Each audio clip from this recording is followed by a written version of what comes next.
Seguimos en Conexión B Análisis, entrevista. Es hora de ir a nuestra sección de Derecho, Política y Seguridad con Luis Enrique Villalobos. Luis Enrique, adelante, muy buenas tardes. Buenas tardes, Jorge. Saludos a tu auditorio en este inicio de semana. Pues hoy traemos un tema interesante que fue polémico hace unos días en la Ciudad de México, donde hay una modificación a su constitución y donde cambian el respeto al régimen de la propiedad privada para que se ajuste al texto del artículo 27 constitucional, y eso da mucha controversia para saber por qué se hizo y si la propiedad privada va a seguir existiendo. Mira, Jorge, de conformidad de un análisis que se hace, esto es un ejemplo que se realizó en Venezuela. O sea, esto no es Made in México, esto viene de importación de Venezuela, y lo que sucede y lo que llama la atención es por qué hacen referencia al artículo 27 de la Constitución. Jorge, el artículo 27 de la Constitución se deriva de 1917 y habla precisamente de los temas de expropiación de la propiedad privada y de la nacionalización de los bienes. ¿Qué es lo que sucede con esta homologación que buscan hacer? Es que están sentando las bases para que tal vez durante los siguientes años comiencen un periodo de nacionalización y expropiación de bienes. Eso no es algo, pero no van al sector privado, es decir, no van sobre tu bien en particular o el mío, sino se refieren a los bienes de las empresas. De hecho, cerca de 5,000 propiedades se nacionalizaron o expropiaron en Venezuela con base a estos cambios constitucionales. Es decir, es muy probable que se deriven varias leyes reglamentarias que van a estar en atención al artículo 27. Te pongo un ejemplo. En Venezuela hay una ley donde se permite que los sectores más vulnerables puedan aterrizar a las propiedades que están abandonadas. Y por causa de utilidad pública, el gobierno es lo que permite a esos ciudadanos hacerlo. Hacia allá se están dirigiendo con base en la modificación de la Constitución de la Ciudad de México. Y lo más importante, el jefe de gobierno hace mención que el Poder Judicial realiza estos cambios para que el Poder Judicial no pudiese malinterpretar las disposiciones. Eso es referente para los amparos, Jorge. El fondo de esas modificaciones es el preparar terreno para la expropiación y nacionalización de bienes en un futuro.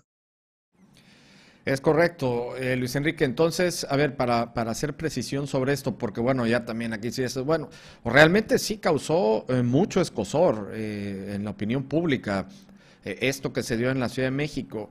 Entonces, ¿qué es? Que sí nos podemos ir encaminando a así ya abiertamente entrar en un régimen pues prácticamente dictatorial. Digo, una cosa es que sea un régimen a cierto punto autoritario, donde, como fue en el pasado, el PRI pues era el partido hegemónico de Estado y pues todo se movía dentro de este partido aparentemente, o más bien ahora estamos pues teniendo una cierta réplica de lo que fue el PRI del siglo anterior a lo que es Morena actualmente. Pero de eso nosotros no vivíamos tal cual una dictadura como Nicaragua, como Venezuela aquí en América Latina. Pero ahora con esto, ¿qué si se estarían abriendo las puertas a algo así? Sí, mira, Jorge, sobre todo esos mecanismos de presión que hacen los gobiernos de izquierda. Te pongo un ejemplo. En el caso y pasó en Venezuela, en el caso de un sector que se quiso ir a huelga, un sector productivo, el gobierno de Venezuela declara que en razón a una emergencia, ese tipo de producción, un ejemplo que pudiese ser el azúcar, pudiese ser el arroz, lo va a realizar ahora el gobierno de Venezuela y nacionaliza esos servicios y expropian los bienes. Es decir, también corren riesgo aquellas empresas que tienen los bienes vacantes, los pueden llegar a expropiar. Eso es la base del artículo 27 de la Constitución. Hay que recordar que el artículo 27 de la Constitución lo que buscaba era evitar los latifundios y darle a la gente de esa época tierras. Por eso retoman ese espíritu, nada más que ahora estamos en el 2024 y sí es un tema que hay que tomar la atención porque pues un poder judicial que esté completamente inclinado, pues no va a haber ni amparo que te pueda defender. No, así es parte de todo este conglomerado de reformas que se están dando y que de alguna u otra forma pues van a reventar el país porque no va a haber manera ni en lo político ni en lo económico sobre todo y que se va a dirimir en lo social de que aguante esto va a reventar a como dé lugar porque pues la cercanía y sobre todo la dependencia económica que tenemos con los Estados Unidos, pues nada más no nos va a dar de entrada, pues prácticamente se estaría extinguiendo el Tratado de Libre Comercio y con esto, pues bueno, la economía de México va a colapsar, Luis Enrique. Sí, claro, Jorge. Y nada más hay que recordar que una de las promesas son los programas sociales. Los programas sociales no pueden aguantar para siempre. ¿Y cuál es la siguiente promesa? Una vivienda digna. Entonces, aquellos que tienen varios inmuebles son los que corren los riesgos, Jorge. Y eso, ahora casi, acuérdate de mí porque eso es la base. Tú analiza bien el tuit que hace Martí Batres y habla exactamente de eso que ya se vivió en el caso de Venezuela.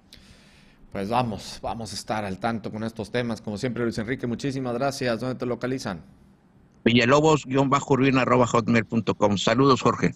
Muchas gracias a Luis Enrique Villalobos en nuestra sección Derecho, Política y Seguridad. Vámonos al corte.